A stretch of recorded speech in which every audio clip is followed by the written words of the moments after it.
trustee board is made up of an equal number of company-appointed trustees, usually people relatively senior in the organisation, maybe some with financial background or a background in HR or something like that, and employees or members, some cases pensioners, sometimes still active members, who are still in the employment of the company, who are elected by the members of the scheme. We have the main board, and that meets at least quarterly, but also then we have a structure of subcommittees underneath who are looking at specific areas, so the investment one, but we also have others looking at the scheme administration, because making sure that pensions are paid on time and that when people are looking for quotations in terms of what their pension will be and so forth, and all the scheme documentation, making sure that that's all handled effectively. Again, there's another subcommittee looking at those sorts of issues.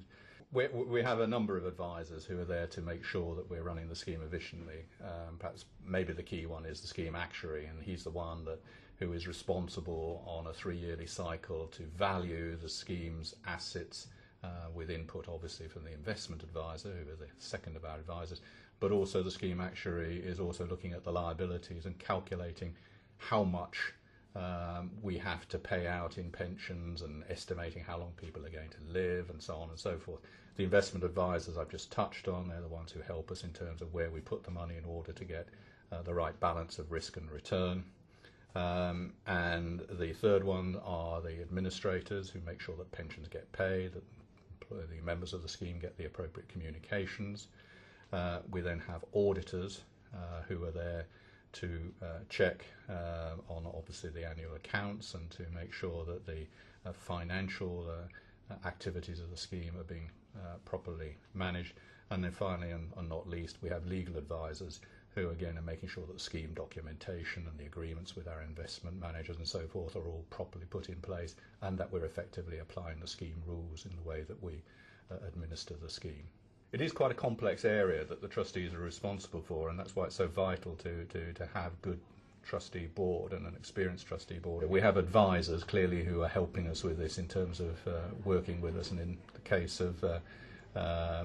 schemes here, it's Mercer's investment advisors who work with us. If you want higher returns, then with that goes higher risk in terms of those returns going up or down.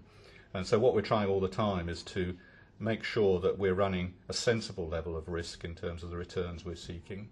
which is commensurate with the maturity of the scheme and the certainty that we need to have about having the money there at the time it's needed to pay pensions. So progressively, with the schemes that I'm responsible for, we've been looking to progressively de-risk the way in which those assets are invested, which usually means moving out of things like equities and more into things like government bonds and corporate bonds, where the returns are more secure,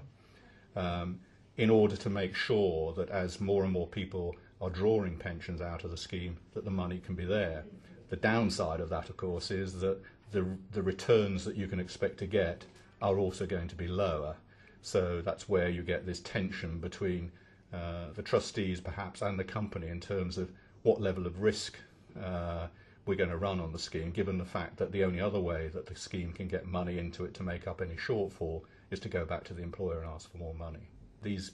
trustee boards, I think, have been doing a very good job over the last few years, and the advice that we've been getting has been sound as well. And so what's happened actually, despite the economic downturn,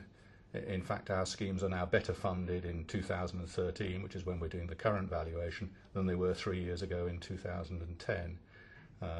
which is in part because the company's actually put more money in over that period, but it also means that we've managed the risk quite effectively. So whereas some schemes have seen a big decline in the value of their assets because we hedged out some of that risk before the downturn occurred, we've seen less of a fall than many other schemes. The funding position is very significantly improved over the last 3 years, but nevertheless there is still a deficit which we rely upon the company to stand behind if we can't close that gap by the returns that we're getting on the assets. But the good news again is we've had that externally assessed in terms of the ability, in terms of the company's free cash flows, to be able to make up that gap if it needs to, and had it confirmed that the company's covenant remains relatively very strong compared to most other pension scheme sponsors. So we can have that confidence that the company will be there if we do need to look for additional cash at some point in the future. We are right now in the middle of a valuation which is based on the position of the scheme at March 2013. And numbers at this stage are provisional, but nevertheless they're firm enough, I think, to be able to say that the position has moved in the 3 years up to March 2013, in other words, since the previous valuation,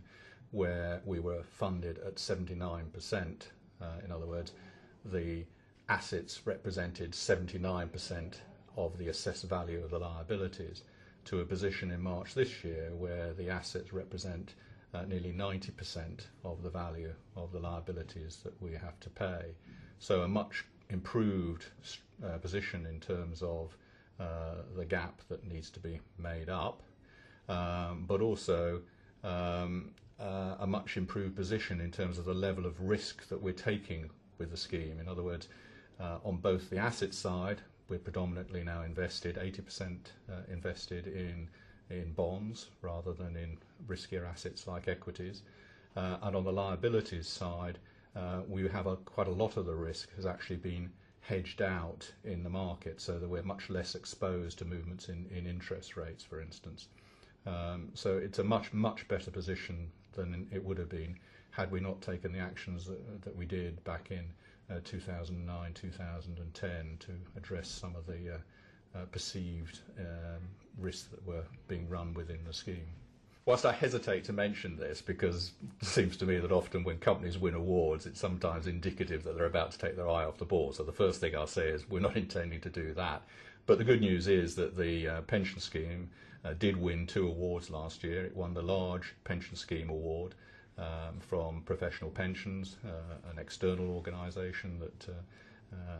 is involved in the industry generally. And on top of that, it also won very recently an award for good scheme governance from Engaged Investor, another external organisation which is operating in the pension space. So that's at least a sort of confirmation from third parties that what we're doing is being recognised as being good practice. The other thing I think which the company needs to be commended for is it actually has chosen not to close the scheme to existing members. So people who are still in the employment of the company, who were in the scheme from their start date. In some cases, company have actually closed the schemes to those members now and moved them into what's called a defined contribution arrangement. And in this case, the company has taken some actions to manage its exposure to future risk in terms of the liabilities by capping some of those liabilities. So they have taken some steps to contain the growth in those liabilities going forward, but they haven't chosen to close the scheme. I think whilst the improvement in the funding position of the scheme over the last 3 years is really good news for members, it's also very good news for the company in the sense that it's whilst it's still actually paying a lot of money into the scheme and there's still a deficit there to close, unlike many other companies, both in the utility sector and certainly elsewhere, the position is actually a very strong one relative to others around the industry. So that's really good news.